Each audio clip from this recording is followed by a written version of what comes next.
Oh, yeah. It's that time again. I know it's Sunday because I'm here.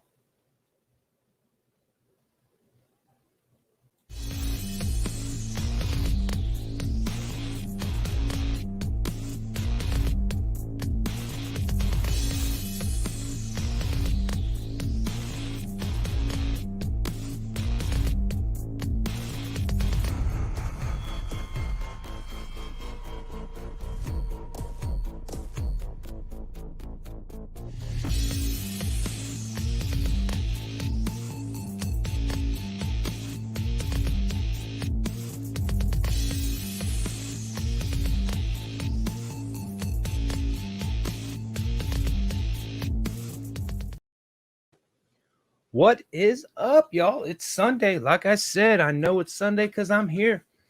How are y'all doing? I hope you had a great week. Kevin is running late, I hope. He's on his way. He was at Cowtown doing some, I don't know exactly what he's doing. He's been kind of MIA, probably getting his mind right. Just a lot of stuff going on. So hopefully he shows up and we can talk to him about what he's been doing. But it's been a busy week, middle of the map, on my brain. That's all I can think about. Just trying to create an epic event. We got Kalynn back in the green room. She's down there. She's gonna pop on here and tell us a little bit what the Center for Combating Human Trafficking does. I know, but y'all need to know. I see a lot of people, always posting stuff about, oh, nobody cares about human trafficking, all this. And it's like, well, there are people who care and they're trying to make a difference. This is our third year with them, benefiting them. So it's people out there trying to make a difference. So yeah, it's middle of the maps, all on my brain. But yeah, so how's everybody doing tonight? I got the canvas back there. I don't know if you can see that. I try to get that out of the way. Just an old one. We neither one of us had I didn't have a canvas. Kevin did not have a canvas, but he's, like I said, down out at Cowtown doing his thing. So it's like, yeah, we'll just reclaim one that we did on a previous show that really wasn't my favorite. So yeah, but before we get into that, I did do a new promo video this week. I went out to Cowtown and shot a little promo video. We'll play that and then we'll get into it. How's that sound? Is there anybody out there?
Okay, here we are.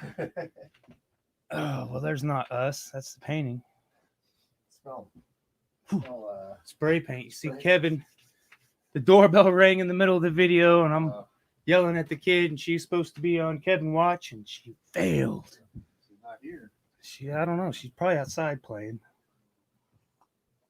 But yeah, that was a day job. Didn't have much work going on, so I was like, I got my costume all finished up.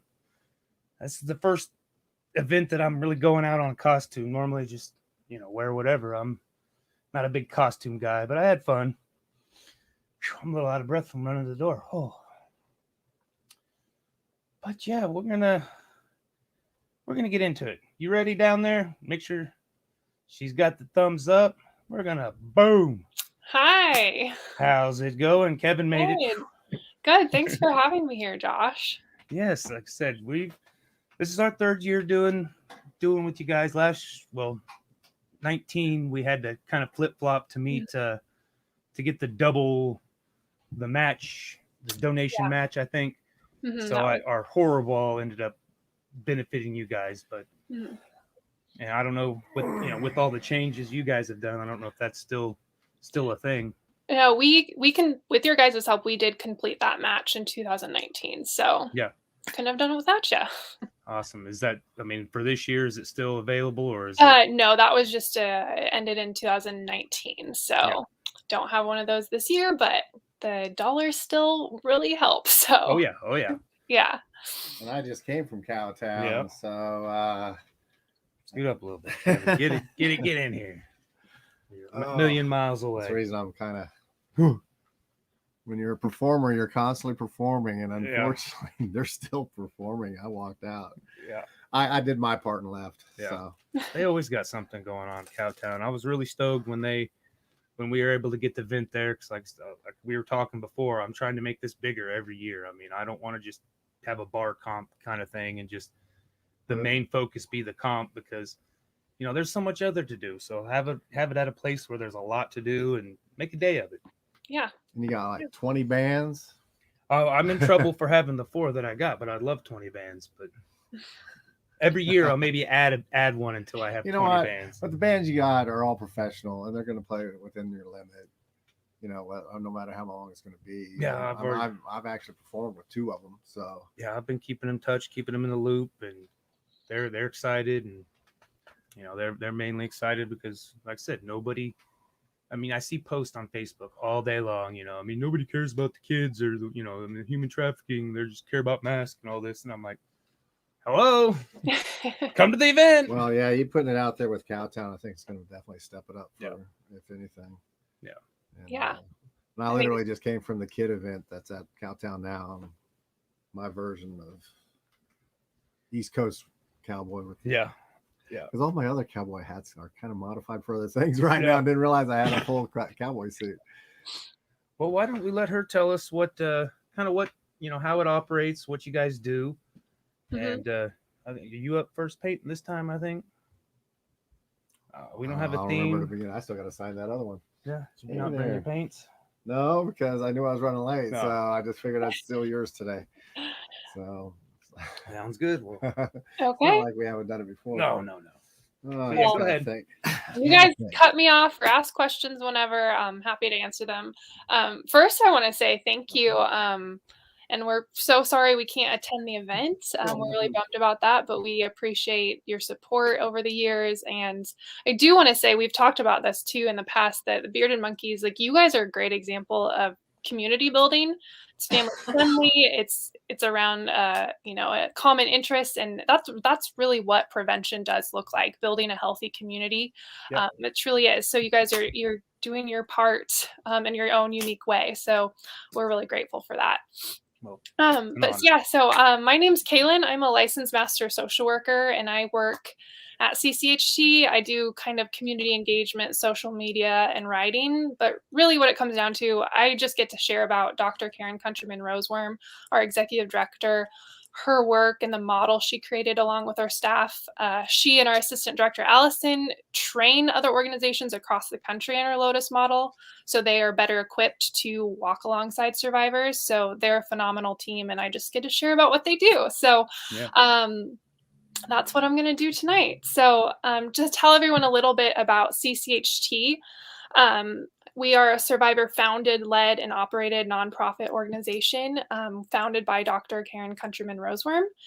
And our mission is to empower our community, our nation's capacity to more effectively and more skillfully respond to all types of violence, including abuse, exploitation, and human trafficking. And really what it comes down to is we want to see survivors overcome and thrive and become who they were created to be. We believe that all people were created with immeasurable value and purpose.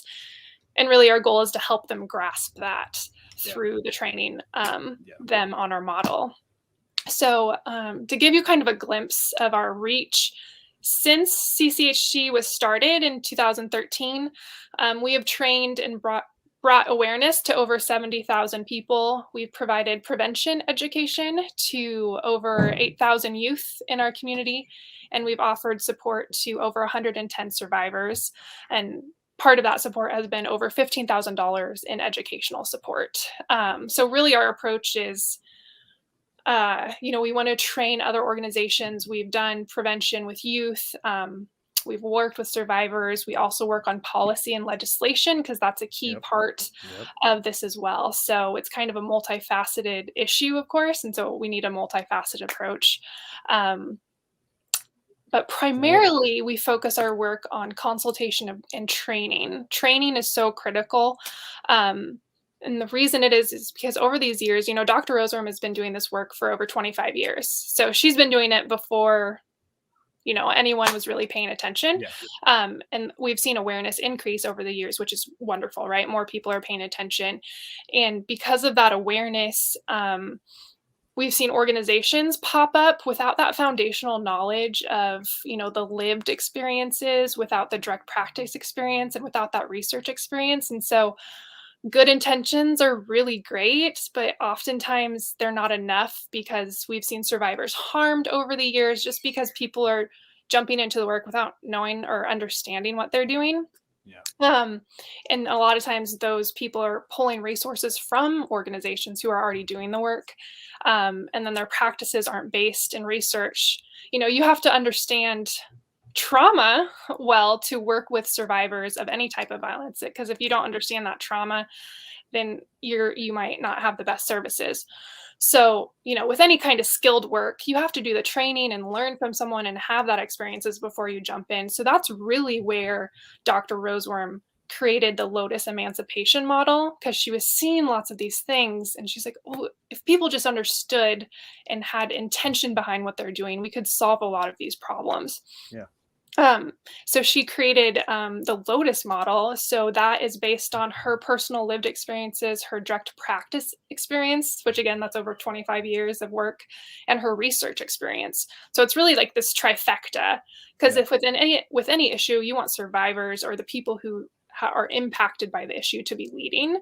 And you also want people who've been in the field and doing the work for a while, and you want that research. So it's really this comprehensive response model. So it's a way of approaching the work, but it's also practical hands-on tools. We have a prevention education curriculum. We have a survivor services curriculum called Pathway to Prosperity, which focuses on long-term holistic healing for survivors. And it really grounds an organization so they know what they're doing, kind of acting like as a roadmap, because when you're in that anti-violence field, you get pulled in a million directions. So if you have a foundational model, you know where you're going and you can make the biggest impact. And then, of course, part of this model is training others to know the ins and outs and the nuances and the complexities of trafficking, because oftentimes what's portrayed in the media is not accurate. So we really are able to train organizations on the issue, but then we can also train them on evidence-based practices and ways to engage with survivors. And a big part of the Lotus model, too, is helping these professionals self-reflect too, because as we train the Lotus model, we talk about how we all have our own traumas or our own story that we bring just to life. And so if we don't have a hold on ourselves, and if we aren't tending to our own wounds and we aren't tending to self-care, then we're often not going to be the best at serving others, because especially when you're working with survivors of violence, it's traumatic to hear their stories or walk with them through that process. And it might bring up some of your own kind of things that you haven't addressed yet. So a part of our model too is really starting close in and examining, why are you even interested in this work? And that's really important, because if people don't know their why in this work, they're going to get burned out really easily. So all of that is encompassed into our model, and we're able to. 2018, like I said, I was going through a nasty divorce and a single dad to 5 then, and I mean, just the world scared the hell out of me. Yeah. I mean, I still don't, let her fly and have her, I mean, I think when we were kids, we were staying home by ourselves, home alone, like 5, I mean, probably not 5, maybe 7. Yeah. But I'm like, I can't even imagine it. And so a friend of mine, I went searching when I did the first one for, so I want to do someone local and something that, doesn't, not, everybody does, the kids, the dogs, I mean, all the, the breast cancer, the, all the cancers and stuff. But I mean, I just wanted to stray away from that. And so a friend had turned me on to you guys. And I mean, it was after that first year, it was kind of like, yeah, this is who I'm going to, who's going to get it every year, Yeah. Like I said, we appreciate that. Yeah. 19 was a flip-flop year, but we had to do it just to get, meet the quota for the match. Mm-hmm. And so, but yeah, it is scary. And I can't even imagine hearing the stories. I mean, that just seems like, I mean, that would having a huge effect on me daily, dealing with it daily, I mean, having to hear the stories. Mm-hmm. Yeah. Yeah. So that's why it's so important. Yeah. When people are, especially when I was talking about before, people, when you hear about issues of violence like human trafficking, as a human, you're going to have a response of like, you want to do something. Like that's a good human response to have. And so the issue that Karen was seeing is people jumping into and trying to help, but they haven't attended to their own, they're responding to that story, and they need to work through that, because it's secondary trauma that you're experiencing when you hear these stories. And so you've got to be in a good place to be able to work with individuals and provide them the best services. Otherwise, I think I'm good with where I'm at. I'll let you guys do the dirty work of it. We'll just try to raise some funds and some awareness. I mean, that's a lot of it too.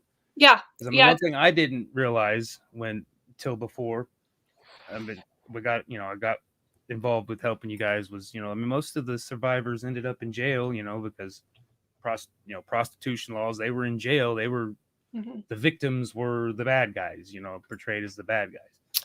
And yeah. So criminalization of survivors, it's a huge issue across our country, and it's slowly getting better with every new kind of law that we're trying to pass. If people are interested, you could go to Polaris.com, and they put out state report cards.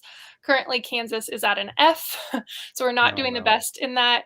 It was a few years ago, but of course everything got pushed, back with COVID. But we had a few bills that were being introduced that would really help survivors. When they get pulled into a criminal legal system, it provided some avenues to get them out. So safe haven, or being able to expunge their records, things like that. So those bills didn't go anywhere, but those are kind of examples of,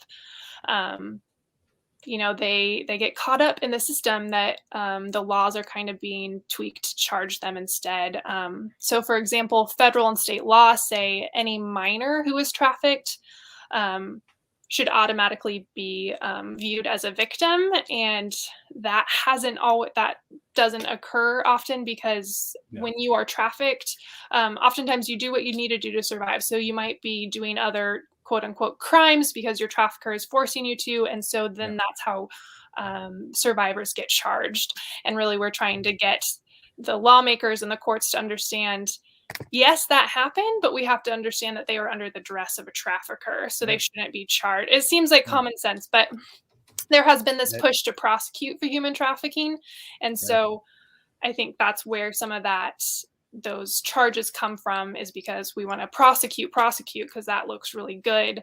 But in the midst of that, we're prosecuting the ones who shouldn't be. They should be receiving those healing services. So we do work with our state to work on policies and things like that. Dr. Karen Countryman Roseworm has a really great relationship with the Attorney General, so we've worked with them on policy, but then also here's an example of the impact of some of the work we do with our model.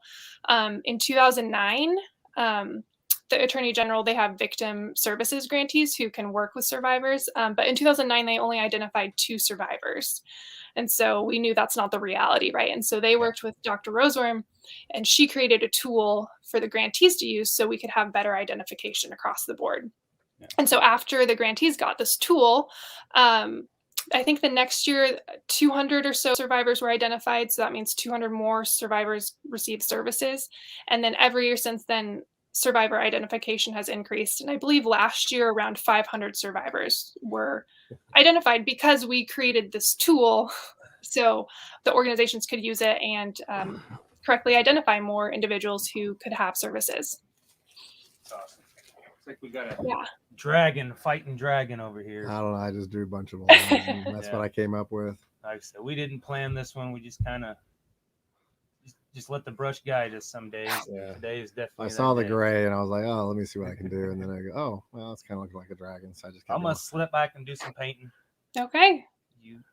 That's pretty interesting because a few years ago I actually worked at JDF, and before I switched over to become a case manager for homeless, and we had one full section that was for exploited young women, and it was tough because we weren't really putting charges on them, but we were holding them for a lot of reasons for their own safety, because a lot of times they were from another part of the country and we had to figure out what was real and what wasn't.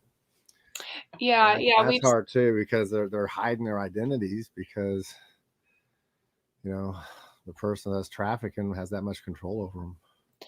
Yeah, we've seen, and a lot of times with those situations too, their trafficker is making sure that they don't trust authorities, and so they often don't trust police and people like that because they are arrested or they're jailed or their trafficker has convinced them that these people aren't going to help you. And so there's a lot of trust issues that really, if a well-trained professional comes in, which is what we hope to do with the Lotus model, is train individuals to really recognize the signs and recognize trauma responses and understand the complexities of trafficking, to then be able to go in and work with survivors. But we've seen, traffickers are detained a lot, or not traffickers, but trafficking victims are detained a lot. And so we've really got to develop a better way, because what we know is when victims and survivors are detained, that's just another traumatizing experience for them.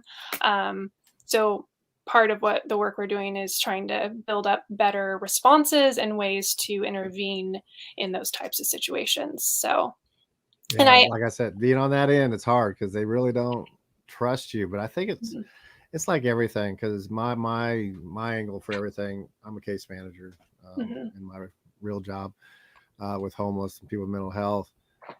There's still a stigma for that out there, and until we get, but it's slowly becoming less of a stigma.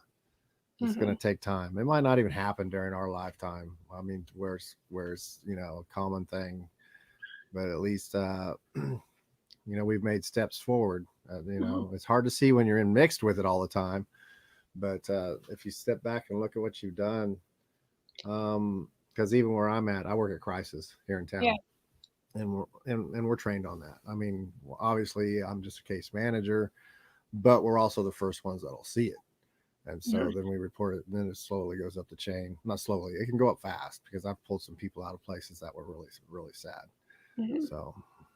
Yeah. And I think, you working in Crisis, that's, those roles are so important. And in those roles, people can become burnout so fast. And so part of, what we try to do is provide, that support and help organizations support, people like you in those crisis roles, because that's hard work. I actually just switched to jobs because of that. I was a field case manager. Now I'm actually, but the cool thing is, if you catch it, there's so many other opportunities within the system. So it's just a matter of catching, or it depends on what your goals are, I'm close to retirement. So a lot of my goals are based towards that. So, but very cool. No, I've had the honor of well, I kept saying it wrong the other time when I was emceeing, but you know, now you're no longer with WSU. So, well, I'm still. Wasn't they the one that helped you start the grants behind it, or I can't remember exactly what was going on? But now I know you're not as associated with WSU. Yeah, I don't want to say too much on that, but yeah, we started at WSU and through some events that you can see on our page, and it's news out there. You can see kind of what happened, but it it's not.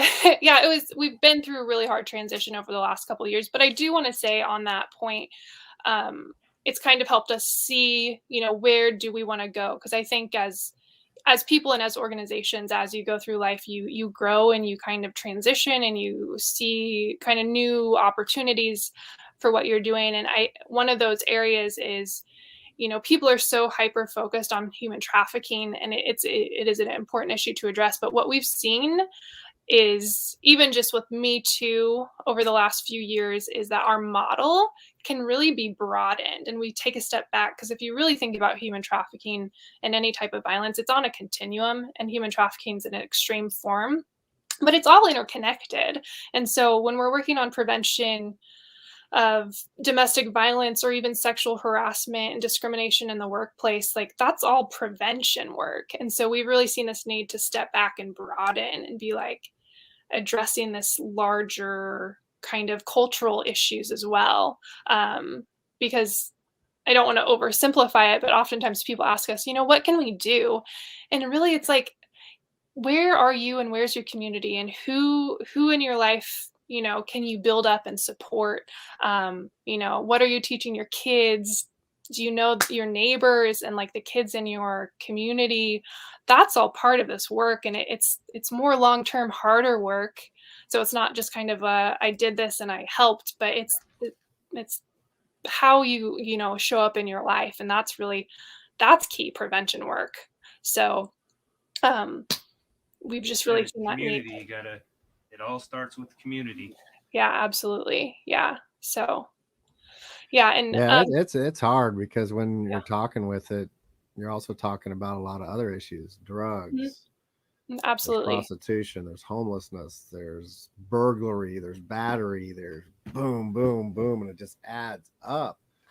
And the first responders, 99% of the time, is some police officer somewhere, and all they see is the record. Yeah. And you can't really expunge the fact that they were burglarizing places, because maybe it was the trafficker, maybe it wasn't, but it's hard. I don't envy anybody that tries to figure it all out. I really don't. I'm just like me, point me in the right direction, I'll do the best I can. Yeah. Well, again, it's just how are you, showing up for your community? That's a huge part of it. When we create healthy communities, whether that's in your workplace, in your family, in your neighborhood, those are all steps toward, the solution. And it's going to take a lot of little steps by everyone to get there. So, but I get it. It can be overwhelming, but that's why, going back to our model, we've worked in our own community, worked with survivors, done prevention education. But something that we're really passionate about of training other organizations across the country is, we've got Dr. Roseworm, whose expertise is unmatched, and she's been able to create this model and create these curricula. And, we can implement it here in our community, but that's just one, but if we're able to then go out and train organizations across the country, that's more communities that we're able to impact through this expertise. Anyone could create a curriculum and spend all those hours researching and doing all those things, but that's going to take a lot of resources and a lot of time, and we've already done it. And so we really love to see that we can replicate what we've done elsewhere, so people have those skills and those resources and those tools just at their fingertips. So that's a big part of what we're trying to do. And actually, this is a good time for all that, because our communications worldwide is so fast anymore. It's an opportunity for, we can be an actual team with someone in California, someone in New York, someone wherever, even in some other countries, not all of them, but a lot of them. And we're able to network that much faster now than we've ever been able to. So it's just figuring out how to work it. Mm-hmm. And because it seemed like always in the past, everybody would have something, but they tried to hang on to it instead of sharing it and being open with everybody else. No, you can't do that because you're not trained the way I'm trained.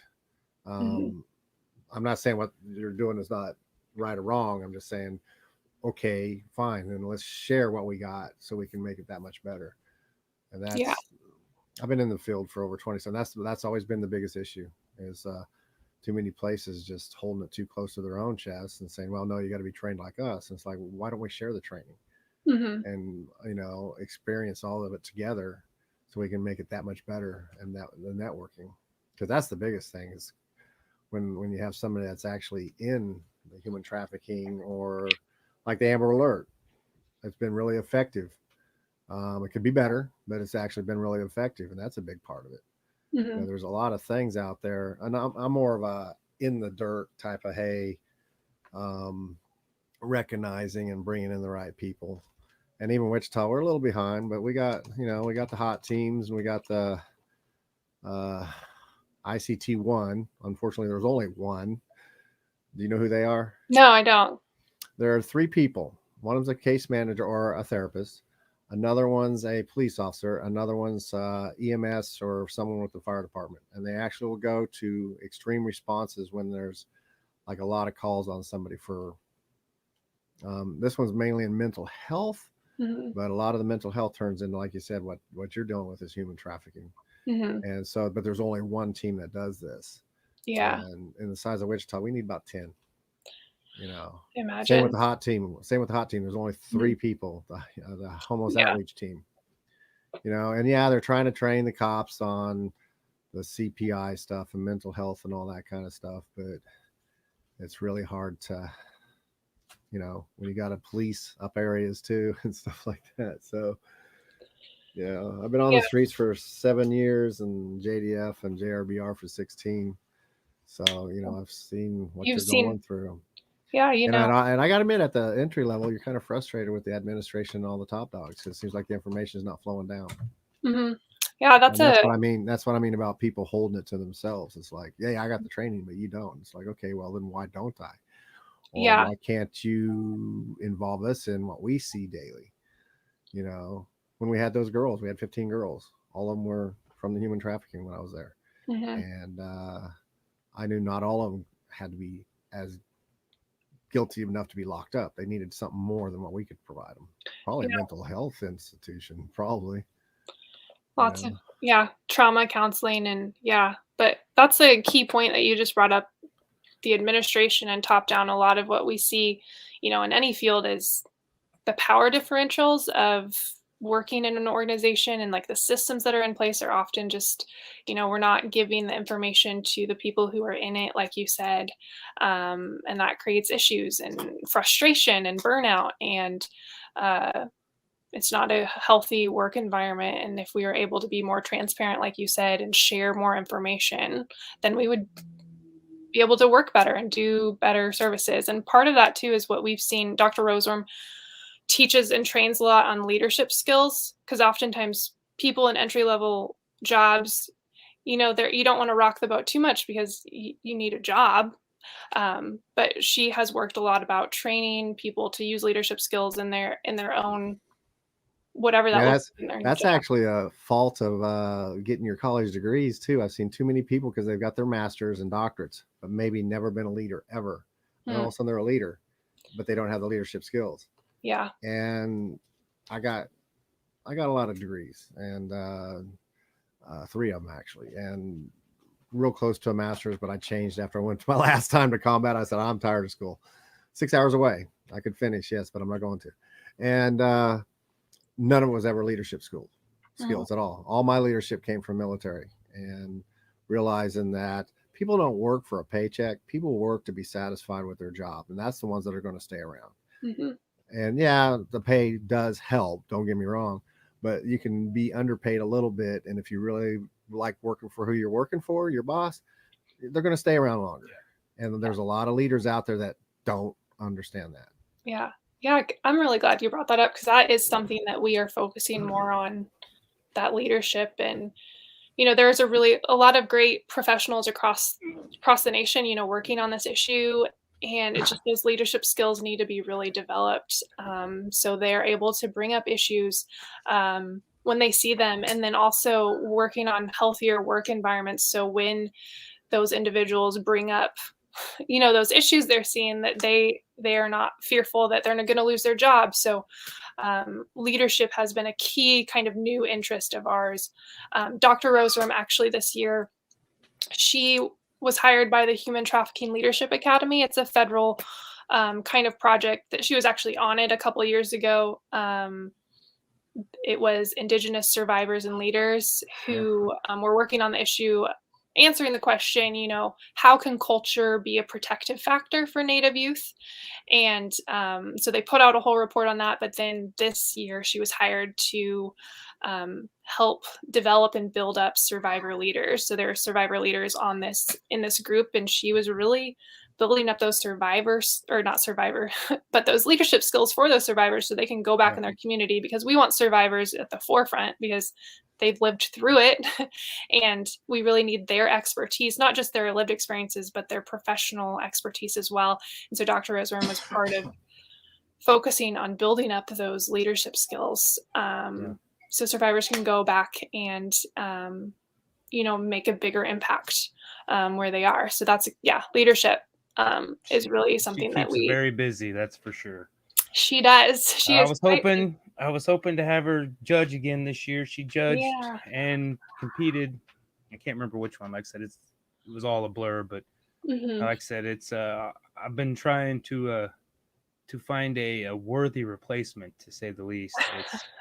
It's falling short for you. Yeah, it's fallen short so far, but I've got a few posts out. I was trying to get Phil Thompson. I hit him up, and he's got something else going on.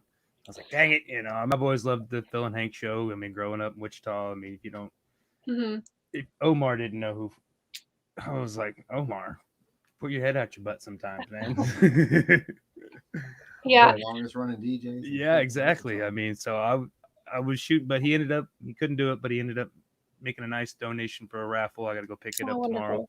Yeah. So, I mean, just, like you said, trying to get the community involved. And like I said, I asked Mayor Whipple. That's who I'm waiting on. Katie, the wife, is friends with him. So I'm like, you need to push this, honey. We got to get somebody big to pay attention. Yeah, that would be great. Yeah, and I want to say, to get some city or county people. I got a couple of ins. Yeah. Where have you been, Kevin? I've been busy. I've been busy too. Yeah. Dr. Roseworm, I do want to say this again. She's so sad that she can't, be there. I know. Okay, I just want to make sure, and I wish, everyone could hear her speak, because she's just a phenomenal speaker, and she's really able to engage with the people she's speaking to, which makes her a great educator. And, I had her as a professor, and she's made to teach and to train and to speak. And so, which is what makes, our work and our training work so well, is because she has that gift. So she's quite busy. Well, what do you got going on the rest of the evening? I think we're going to finish up painting. We got to get Stephanie's new segment going on here. Oh, legendary Beardo Scott Sikora was saying, oh, hey. Some great information. Yes, it is. He's a big hitter in the bearding world. Nice. Yeah. Trying to get all the big hitters involved. Yeah. Wonderful. I will say the last thing I do want to say is you have our website scrolling down there. You guys can check out more information there. You can donate there. Follow us on Facebook, Instagram, all of that, to stay up to date what we're doing. And we always try to share resources and education. So yeah, it's awesome. Yeah. Love what you guys are doing. Again, I mean, as long as y'all will let me do for you. Like I said, this is as close as I want to get to the fire, but I'm comfortable here, and I'll do this, all day long. We need people who are in the fire, and we need people raising awareness and raising money. So you're right where you need to be, and we are so thankful for that. So awesome. Well, you have a great night, and like I said, we'll just keep sharing about the event, and we'll keep sharing, and hopefully we can make something epic here. Sounds great. Thank you, Josh. Right. Thanks, Kevin. Yep. All right, thank you. Have a great night. All right, you too. All right. It's already 7? No. We're at 6:40, but I got Stephanie's segment I'm doing. Plant Talk with Stephanie. We're doing a new segment like we talked about. I don't know if you were here when we talked. No, we talked about it. I just didn't know how far. We've both been kind of out of the loop with each other. So well, I mean, you've been MIA. I'm hoping you're all right. I mean, I just let you be. I haven't done. This is the first painting I've done since the last show. Just because I mean, I've been doing costumes and I know I got to get ready for. And after we get off here, I want to kind of talk about how. I mean, I don't think we've really officially announced that we're emceeing, but we are. So there you go. There's the fucking official announcement. How about that? What? Well, we're MCs for the middle of the map. Oh, okay. Just want to make sure because I'm MCs for quite a few things right now. So I just wanted to know which one. Well, like I said, all I'm talking about is middle of the map. I know that, but my next big one's next weekend, bro. Yeah, I'll be out. Well, that's the yeah. I'm gonna come out for one of those nights. That's for sure. Take the kid. Mm-hmm. Actually, it's adult only. No, the kid one was this week, wasn't it? Yeah, that's the one I just came from. We missed the boat on that one. Oh well. That's the reason I was trying to tell you where I was at. Like I said, I missed yesterday because I had to go help my mom. We're gonna go ahead and play Stephanie's Plant Talk. Is Stephanie on? No. She recorded it. Cool. Actually, 2 weeks ago. I didn't get it done. She had it sent to me for last week's show, but I spaced it off and no problem.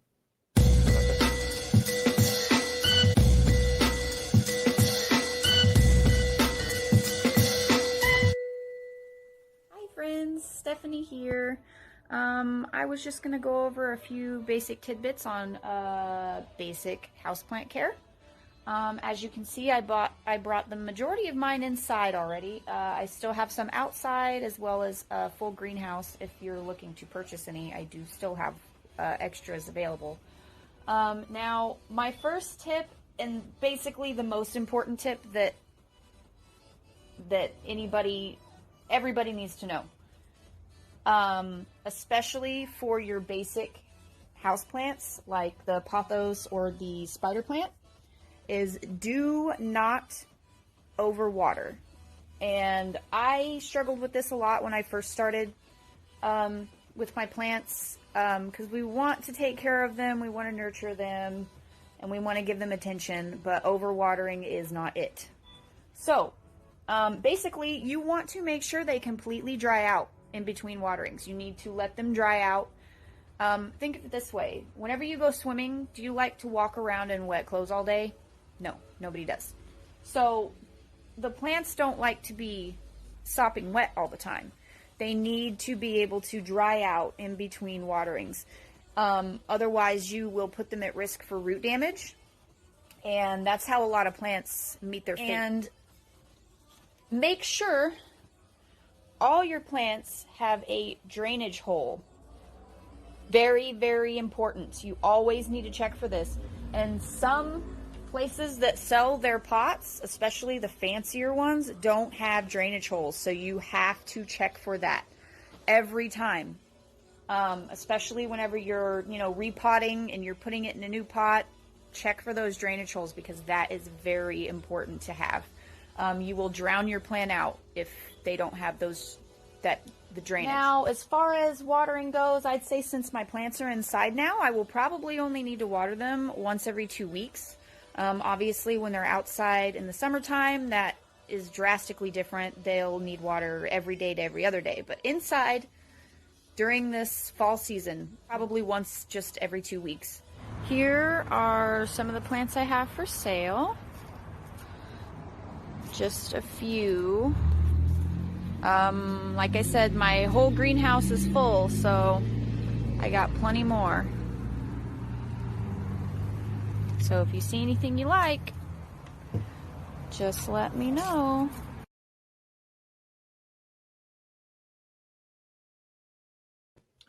Yeah, that's Stephanie Nash. They got her and her husband Ant have a Mo Pigs shop. They just opened up about a month ago, maybe a month and a half, over on 47th Broadway-ish area behind the KFC. check them out. They got a lot of great toys. She's got her artwork in there. I think the plants are at home, but being cared for at home. But I mean, just hit her up if you want some plants. I'd love to have plants, but I kill things. I'm not, man. I mean, I kill cactus. Me and plants. Because this is exactly what she just said. Everybody overwaters. Well, I have some pothos, and those are the ones that if you can cut them off and stick them in water. I mean, I don't know if there's different versions of pothos, but I've killed them and then cut a branch off, threw it in water, and brought it, a new version of it. So yeah, I've kept my pothos, and I had plants. They were the biggest leaves I've seen on these pothos, and now they're all just wilted and dead in the window. It's sad. I look by it and just go, poor things. I'll remember to water them, and I'll water them, and they'll come back for a little bit. Then I got to clean all the dead stuff out. Just because they're not a priority in your life. That's why. Well, I mean, that's exactly why most people lose plants, because it's got to become a priority. Oh yeah, it is. It's got to be. I grew up on a farm. But yeah, like I said, I've been busy making promo videos, plugging away at the middle of the maps. Oh, we got. Let's see. Like I said, we got Phil Thompson made a huge donation. The biggest donation is from a guy went to high school. He was in my sister's grade, so he was a freshman when I was a senior, and he kind of looked up to me as an artist then. And I came, I found him on Facebook, and dude is freaking amazing. I mean, I'm like, I'm not worthy, I mean, he's a tattoo artist, he's an artist, but he donated a day session. He's out in Springfield, so I mean, but it's $1,000 value. I would certainly drive 4 hours to go. I usually don't participate in those. I may do it this time. But he's got he's the biggest right now. Hit Hatman Jacks. They've every middle of the map. They have donated a gift card. Jack's a great dude. So great hats. And like I said the other day, if I ever win the lottery, you look and Hatman Jack's the first two places I'm hitting. I'm gonna throw a little money their way. Maybe not all of it, because I gotta spread it out. Expensive. You can get some good hats for good prices. All the hats I want are expensive, Kevin. I want the top hats and stuff. Well, quit being a diva then. No, well, I made my top hat. I got $20 in my steampunk hat, and it is freaking. It's off the chain, man. Yeah, I saw that. You're gonna have to step your game up. Commercial is pretty cool. Yeah, it was fun. Step my game up, dude. I just made a mask, and I haven't. Well, you've seen photos of it. You can't wear the mask in MC though. Want to bet? Yeah. Kevin's like, I'm gonna do it. It doesn't. It does cover my mouth. Yeah, well. But I can talk through it. It's not a. Santia in the house. Hey, Santia. Yeah, while you're here, let's go ahead and play that third promo. Last 2 weeks I made 3 promos, and I saw that. I'm gonna try to get. How'd you get the one on Cowtown? You did one in Cowtown, I saw. Well, yeah, I just called Jackie or messaged her and said, hey, I'm gonna come shoot a. Okay. And that's cool. Yeah. Took my tripod. I tried to get some help. Is Jackie like a new person that runs it now or something? No. She's the gal. I mean, for how long? I don't know how long. Because it seemed like they used to be really tight and it was hard to get in there. Now all of a sudden, I got 3 shows in 3 weekends. Yeah, I don't know how. It's like, what the hell? What changed? Because it used to be we had full teeth. Probably the COVID. Well, maybe the fact that when I tried before, I wasn't out. I was just starting too. Now I've been around for a while, and so have you. So maybe word's getting out there. Well, you've been around long enough. I think it's definitely a good opportunity. Well, you've been around with the Beardo stuff. Good foot in the door. And I think you having the beard thing there is perfect because I mean, yeah, I was. That whole cowboy thing, and you look at all the old photos, hardly anybody really shaved. And when he did shave, it was like Doc Holliday that shaved you. Yeah. So, all right, well, check out this this promo for the musicians. Of course, after I was done with it, I thought of about 1,000 different ways to make it better, but this Said the web of life is intertwined. The web of life feels so fine. Web of life, you're so intertwined. Web of life, see things fine.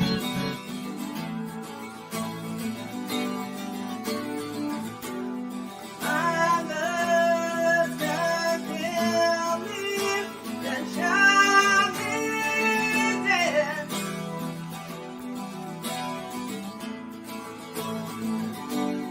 I'm a man, going about as far as you can. $22 in your pocket, Dad. My friends are no helping hand. It's too late to go home.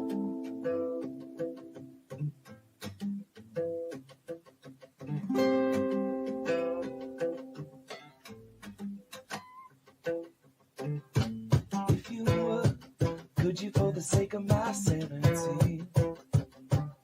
It's been so long since I've seen the truth. Could it be I've lost my humanity? Maybe not, because I didn't lose you. I didn't lose you.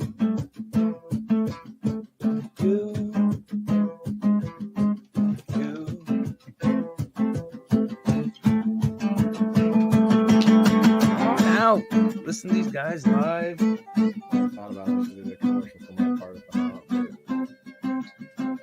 That's so busy. Oh yeah, it takes an undertaking.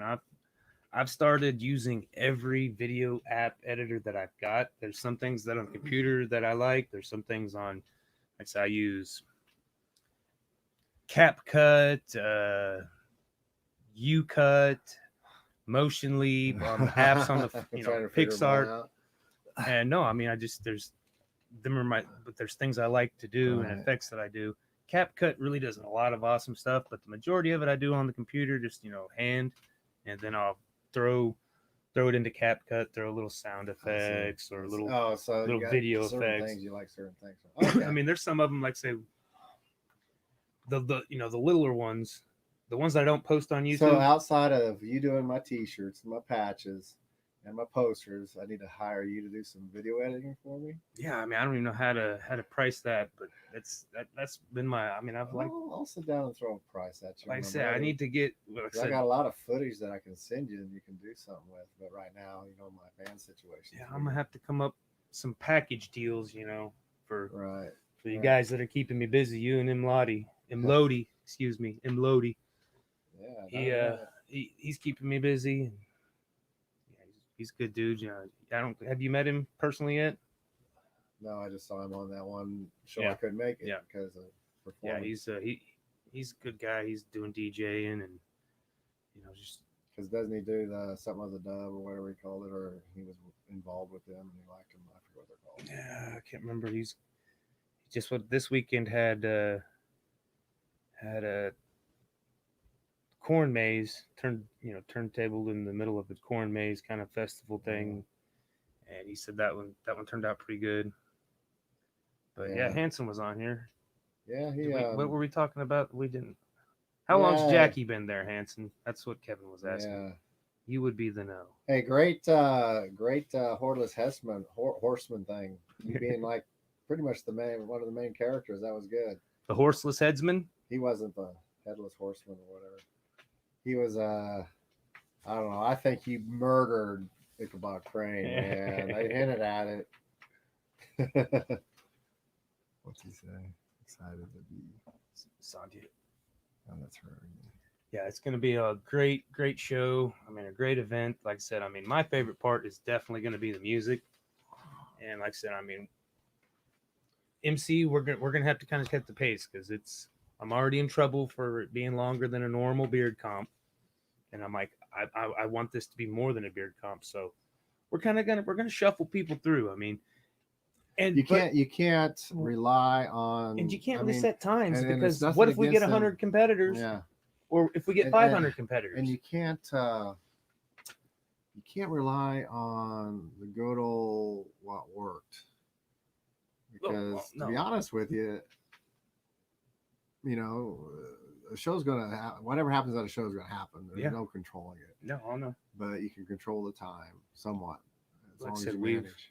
I've come up with what I feel is the best. What we're gonna work with. Who do you have running sound? You have anybody yet? I think I need to line that out. I mean, I didn't even think about that till just now. I thought about it, but we haven't. Better jump on it soon, because they're all. Well, yeah. I mean, I think we're good, but I need to verify. Yeah. I'm just saying, always have a backup plan, because that would be the only thing that I think that would mess it up. She's been out there 15 years, but okay. But I'm talking. It just seemed like it was always hard to get in there, and then all of a sudden it's like. Well, she wasn't the boss then. Okay. She's the boss now. She's live. Jackie, we love you. Thanks for everything, all the opportunities. Like I said, I dreamt about this since he was 2019. 2 years old. 2019, before he was 2 years old in 2019. Yeah, but before the 2019 middle of the maps was even over, I was like, okay, next year I'm going to do Cowtown.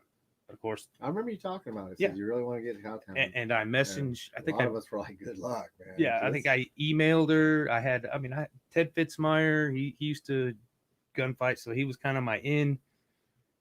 Mm-hmm. But then, of course, 2019 or 2020 happened and shut everything down. And then, just of a whim, first of this year, I think Stouffer had commented on something of Jackie's or something, or mentioned Jackie. So I was like, I'm just going to message her. It'd been a couple weeks since I started harassing her. Cowtown, it can almost become a full day event in the future.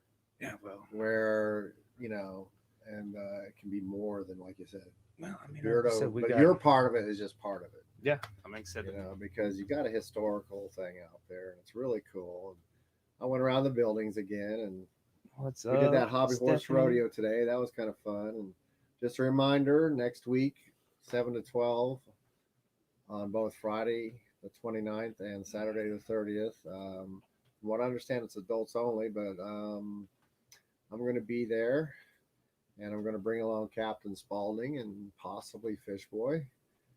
And you won't be able to find me around, but you'll find Captain Spaulding and hopefully Fish Boy. And I'll be at the creepy carnival part of the hunt, but it's a lot more than that. I guess there's going to be a zombie maze, I think it was, and a bunch of other stuff. Anyway, definitely come on out. It's going to be a good time. I'm trying to remember the name of the band. Hansen, you still on there? What's the name of the band that's playing? Is it it's not Pretend Friend, is it? It's Pretend Friend. It'll take him a second to answer because we've probably got a 5-minute lag. Yeah, that's the show Kevin was talking about. So that's next weekend. That's the next big one. And then the weekend after that is the Beardo. Yep, at the middle of the map. So yeah, same place. So Cowtown, it's a good place to do it because you can go, if it gets bad weather, you can go indoors, and if it's good weather, you can go outside. Yeah, like I said, I've already got Plan A, Plan B, contingencies, Plan Z.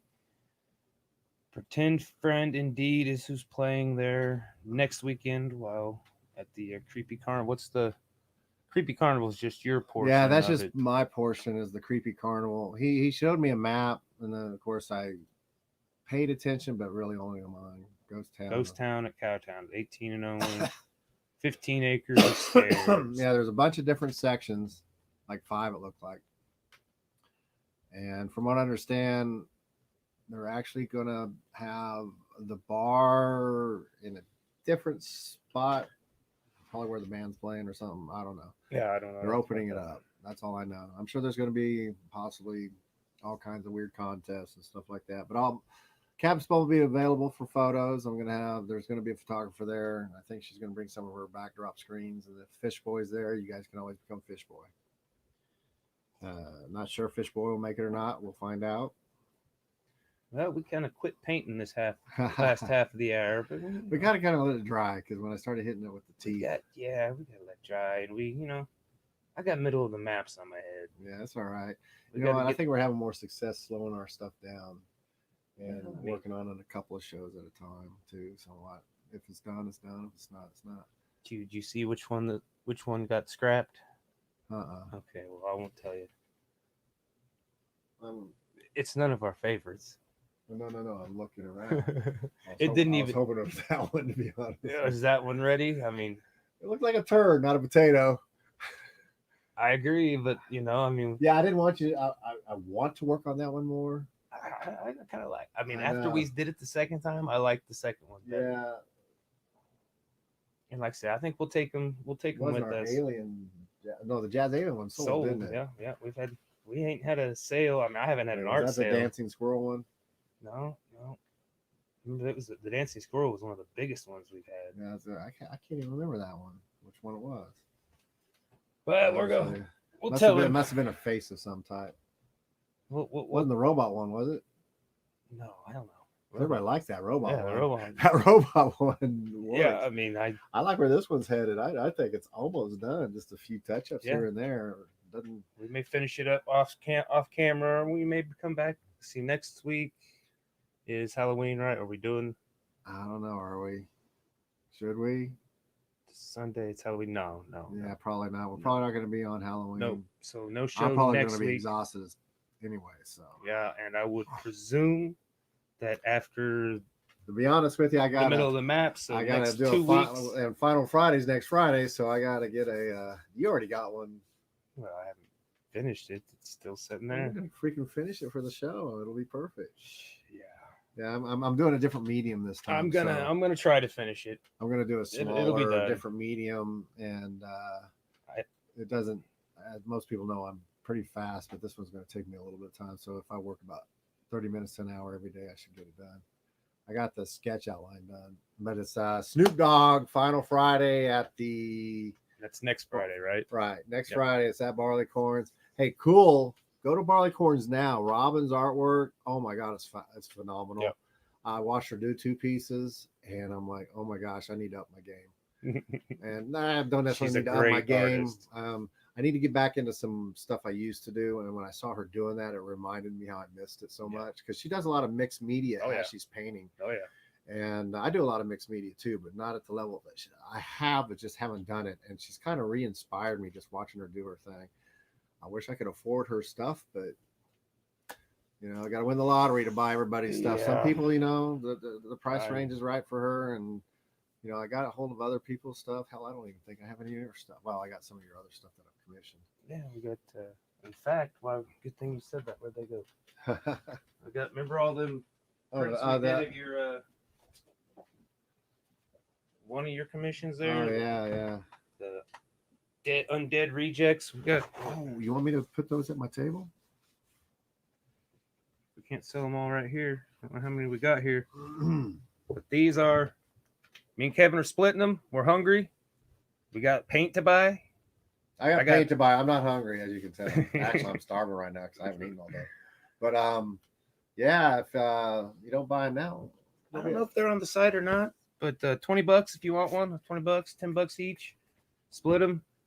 So and yeah, damn, I forgot the Zombie Freak Show. That was a That was a cool one you did. yeah, that was a good series. But I just with the timing of everything, like I said, it's either I don't have enough time to do something, or either I don't have enough money to do something. It's either one of the two. And you've done some stuff. I can tell you,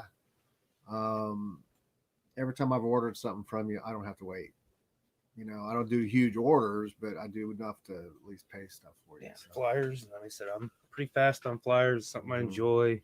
He did that I did, flyer. He had it done before I was even done paying him. I was like, damn, because he probably knew I was hitting him up. So Well, I did for Big Sexy, and we got a lot of stuff getting ready to roll down the pike for Big Sexy beard brand. Kind of he's had lost Evan, and he's got animals that aren't doing too good right now, and damn as well as I do that sometimes an animal loss is way more than Yeah, I got some, but he had. I got two Evan older- was I his got right two hand older man. pups. So I mean, he's I got two older pups, and then I lost one of my baby girls a couple of years ago. And and it really broke my heart. Yeah. I took a couple of days. It's too bad I can't use FML when I do that. yeah, but, it's kind of ridiculous. yeah. But, so we I got a think- lot I of stuff think rolling she down the did- pipe. She died the same time period that my dad died. She must have just. She really didn't know my dad that well, but I used to always take him out there, and he would play with her.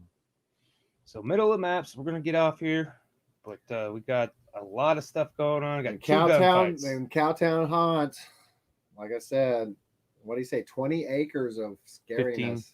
15 acres of 1,000 acres of scariness. 1 Okay. billion. It was 15 acres. Well, 20. I always round up to the Round nearest up. zero. But, A lot of beard comps can claim to have gun. I mean, some beard comps may claim to have a gunfight. Nolanville, Texas, right? But we will have two of them. No law will be called. We're gonna have ghost tours. There's going to be gunfights. I think. I don't know if there's going to be gunfights at this one or not. I know they were shooting zombies today. Yeah. That was kind of cool. Right and then now, they had the headless horseman. right now we've That got was a cool. handful of vendors lined up. We've got about 15 raffle items. Always looking for more. We got 4 bands: Rudy Love Jr., Brian T. Meyer, Santia Soul, and For the Birds. And somehow, me and Kevin are going to try to paint with Israel while we're emceeing. We're going to have to do ours in between. I don't know, but I'm going to try to get a big canvas to provide for anybody who's, like I said, Barley and Lana. I think they got something going on that day too. So they're, I don't know if they'll make We've it. all spread out too, if you notice. I mean, we've all grown and spread out from those early groups of people. I mean, I love working with Farley and Lana, but we just can't connect anymore. Like I said, And Israel, they got he's, their things going on with that Monday night fights. Yeah. I mean, that's been a huge success, and they opened it up for kids. yeah, And, December is, I think, the first. I try to first kids I one. can't even get into any of their shows. We're kind of sharing the wealth a little bit on the Final Fridays right now, but I think Yeah, we're gonna. we'll see where it goes on that. It just is. We're what gonna it get is. off here. I need some coffee, and I need to eat. Kevin needs to eat. We got some off-air business to talk. So, thanks for tuning in. So, realistically, we'll see you in 2 weeks, because it's gonna be busy. Halloween, be trick or treating this time. It's I'm still waiting. No one's asked me for. Well, every year people ask me for last second stuff from Captain Spaulding, so I expect. I have nothing going on Halloween night, and I'm taking Monday off. So if anybody's interested, just give me a shout. If not, I'll be just out and about taking photos, I guess. Being that creeper. being the creeper. Being that creeper. All right. Well, again, thanks for Kalynn Cheyney coming on, letting us know what the Center for Combating Human Trafficking does. And she was talking about how her boss is such a great speaker. She's a phenomenal speaker too. Guys. Yeah. Oh yeah. They're very good. She's kind of the face of it, to be honest with you. This is the doctor's the brains, but she's kind of the one that's actually out front. I mean, the doc is too, but Yeah. When it comes to Wichita, I've seen her more because of my job. Yeah. than I've seen because of Yeah. the doctor. The doctor's at the next level. Yeah. She's at the political level, unfortunately, and I'm going to stay out of Well, all right. Well, you guys have a good night for real this time. Later. that. Bye.